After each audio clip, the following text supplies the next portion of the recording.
meron ako nabasa na yung pag-aaral tungkol sa mga bata na about itong microbiome nga, yung mga sakiting bata.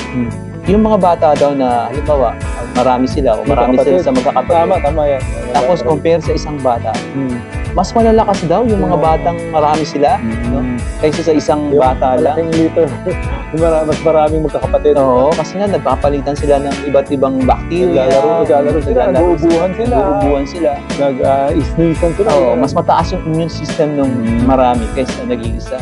Talagang culturally, yung research about yung mga mayayaman, ganyan. Kasi sa sobrang sanitation nila. Oo, hindi rin maganda yun. Yeah, sobrang sanitation nila. Nag-weekend din daw yung kanilang Sigurado, community. oo. Dahil, kasi nga, parang detached na sila dun sa environment.